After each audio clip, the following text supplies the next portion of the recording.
स्वागत है सबका सादा माटा द सिंपल रेसिपी विथ देसी तड़का में। हमारी आज की शेफ है मीरा। चलिए दोस्तों, आज हम बनाते हैं एक बंगाली बहुत ही ऑथेंटिक और बहुत ही फेमस रेसिपी, गुड़ की रेसिपी, गुड़ पायस। तो दोस्तों, ऐसी ही अच्छी अच्छी रेसिपीज पाने के लिए जल्दी से मेरे चैनल को सब्सक्राइब कर लीजिए और साथ ही बेल आइकन को भी क्लिक कीजिएगा ताकि कोई भी मैं वीडियो अपलोड करूं तो उसे आप बिल्कुल मिस ना करें। और दोस्तों, सब्सक्रिप्शन बिल्कुल फ्री है। तो शुरू करते हैं दोस्तों। गोविंद भोग राइस यहाँ पे ले लिया है 100 ग्राम्स के करीब, और साथ ही हम ले लेंगे जागेरी यानी के गुड़ लगभग 400 ग्राम के करीब। गुड़ को अच्छी तरह से तोड़ के इस तरह से छोटे छोटे पीसेस में करके रख देना है। साथ ही हम मिल्क ले लेंगे यानी कि दूध, 1 लीटर दूध यहाँ पे मैंने लिया है। काजू नट हम ले लेंगे, जितना आप काजू देना चाहे उस हिसाब से आप काजू नट दीजिए। साथ ही मैंने 2 बे लीव्स यानी कि तेज पत्ती का भी इस्तेमाल किया है। घी ले लेते हैं हम 1 चम्मच के करीब, और इसी के साथ हम ले लेंगे थोड़ा सा नमक स्वाद अनुसार। तो दोस्तों, सबसे पहले हमें इस गोविंद भोग राइस में हमें क्या करना है, नमक दे देना है। और नमक देने के बाद घी को इस चावल के साथ अच्छी तरह से मिक्स करके रख देना है। चावल को हमें बिल्कुल भी धोना नहीं है दोस्तों, नहीं तो पूरा रेसिपी खराब हो जाएगा। तो यहाँ पे दूध को मैंने गैस पे बिठा दिया है, गैस का फ्लेम ऑन कर देते हैं और दूध में अच्छी तरह से उबाल आने देते हैं। सबसे पहले दूध को अच्छी तरह से हमें गर्म कर लेना है, और साथ ही हमें इसमें कोई भी मलाई जमने नहीं देनी है। मलाई अगर इसमें पड़ने लगे तो पूरा रेसिपी खराब हो जाएगा, पायस का टेस्ट बिल्कुल भी अच्छा नहीं आएगा।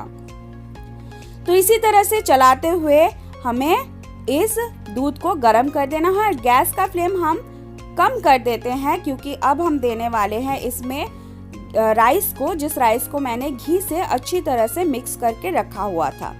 तो इसीलिए गैस का फ्लेम स्लो कर दिया है ताकि उबल के जो दूध है वो बाहर ना निकल आए। तो अच्छी तरह से मैंने सारे चावल इसमें दे दिए हैं और इसको चावल के साथ थोड़ा सा मिक्स हम कर लेते हैं। थोड़ा सा मैंने चला के चावल को दूध के साथ मिक्स कर दिया, और इसके बाद गैस का फ्लेम हम फिर से बढ़ा देंगे और इसको अच्छी तरह से बॉईल करेंगे क्योंकि चावल पूरा पकने वाला है इस दूध से ही। इसमें कोई भी पानी का इस्तेमाल हम नहीं कर रहे हैं। तो अच्छी तरह से उबाल आ रहा है और इसी उबाल में हमें अच्छी तरह से हमारे चावल को पका लेना है। तो थोड़ी देर बाद हम बे लीव्स को दे देते हैं। 2 बे लीव्स को मैंने तोड़ के इस तरह से दे दिया है। बे लीव्स को भी थोड़ा सा हम मिक्स कर लेते हैं और हम देखते हैं कि इसके बाद लगभग 10 मिनट के बाद चावल कितना पक चुका है। तो थोड़ा सा मैं दिखा देती हूँ इस चम्मच की मदद से। तो देख सकते हैं आप, चावल का साइज़ जो है वो थोड़ा बढ़ चुका है, थोड़ा बड़ा हो चुका है। तो इसी तरह से हमें और भी कुक करना है ताकि चावल पूरी तरह से पक जाए। तो 20 मिनट्स हम वेट करते हैं। उसके बाद हम देखते हैं कि 20 मिनट्स के बाद चावल कितना पक चुका है। तो आप देख सकते हैं चावल के दाने बड़े हो चुके हैं। तो थोड़ा सा हम उंगली की मदद से इसको मैश करके देखते हैं कि चावल अच्छी तरह से पक चुका है कि नहीं। तो आप देख सकते हैं कि चावल पूरी तरह से मैश हो रहा है। इसका मतलब है कि हमारा जो चावल है वो अच्छी तरह से दूध में पक के रेडी हो चुका है। तो इसके बाद हम क्या करेंगे, इसके बाद हम सबसे पहले गैस का फ्लेम ऑफ कर देंगे। पूरी तरह से गैस का फ्लेम ऑफ करने के बाद इस गरम दूध में ही, दूध और चावल में ही हमें जागरी देना है यानी कि गुड़ देना है। गुड़ को हम यहाँ पे दे देते हैं। छोटे हिस्सों में हमें काट करके इसलिए रखा था, तोड़ के इसलिए रखा था ताकि गरम दूध में हमें इस पूरी जागरी को, इस गुड़ को हमें अच्छी तरह से पिघला लेना है इसलिए। और क्योंकि हम फ्लेम ऑन करके जागरी को नहीं दे सकते, गुड़ को नहीं दे सकते, तो दूध फट जाने के चांसेस रहते हैं और पूरा जो रेसिपी है वो ख़राब हो सकता है दोस्तों। इसलिए हमेशा गैस का फ्लेम ऑफ करने के बाद ही आप गुड़ का इस्तेमाल कीजिए। तो गुड़ को अच्छी तरह से मिक्स कर देना है और इसी गुड़ में, इसी गर्म में, दूध में हमें गुड़ को पूरी तरह से पिघला लेना है। इसके लिए हम इसको अच्छी तरह से ढक के रख देते हैं और थोड़ी देर बाद हम खोल के देखते हैं कि जो गुड़ था वो अच्छी तरह से मिक्स हो चुका है कि नहीं।